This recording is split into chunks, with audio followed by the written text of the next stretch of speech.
Ryan Gass here at PTPGun.com, and today I'm going to show you the field stripping of this Smith Wesson M&P 380 EZ.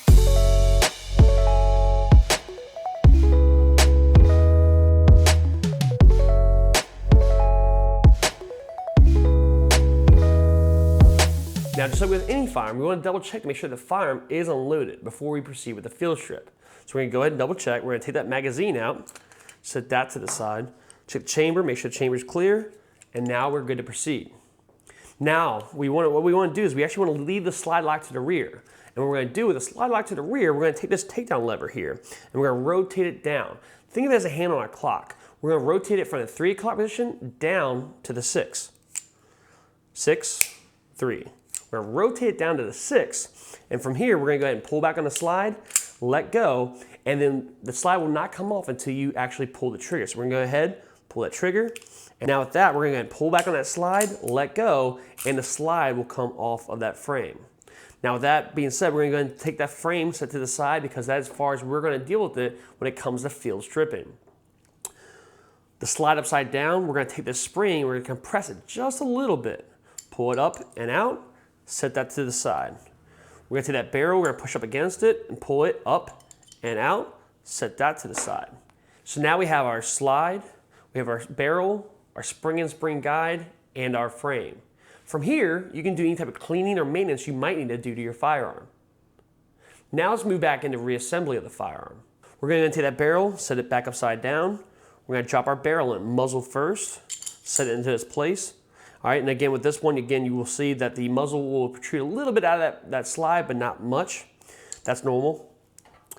With the spring and spring guide on this particular one, both ends are kind of, to a certain extent, oval shaped. One side much more larger than the other side. So we're going to take that smaller end, and we're going to insert it into the slide at the muzzle end first. And then we're going to compress that spring just a little bit until it gets caught in the bottom lug of that barrel. Now with that being in place, we're going to go ahead and rotate the slide up right way. We're going to insert the rail on the top of this frame into the rear cutout of the slide. We're going to insert that in, we're going to keep it matched up, we're going to pull it all the way to the rear.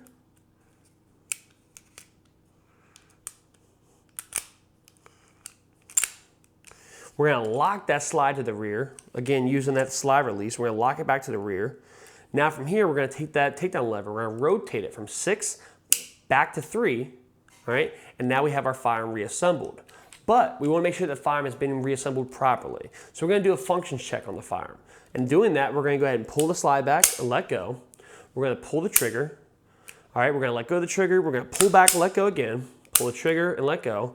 We're going to pull the slide to the rear, let go again. We're going to pull the trigger this time, but we're going to hold it to the rear. And while holding it to the rear, we're going to go ahead and pull that slide back, let go.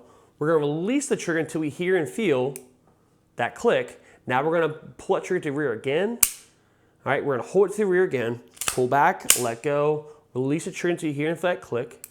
All right, which is very subtle in this one compared to a lot of other firearms. Then we're going to let it go all the way. Now this firearm actually has a safety, ambidextrous safety. We're going to make sure that's properly functioning as well. So what we're going to do is now we're going to engage the safety. We're going to attempt to pull the trigger, but it's not going to go at all. All right. Again, we're going to pull back and let go. We're going to try the safety again.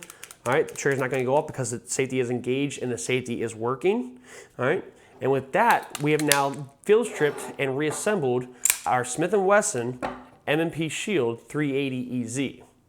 For more videos on how to field strip your firearm, be sure to subscribe to our channel, as well as hit the notifications bell, as we'll be dropping our Field Stripping Friday videos every Friday. If you would like to see a particular firearm done on our channel and field stripped, let us know in the comments below. Let us know, and if it's something we haven't done yet, we will be sure to get that firearm and do the Field Stripping Friday video for you. Thank you all again, stay safe, and as always, remember to train, defend, prevail.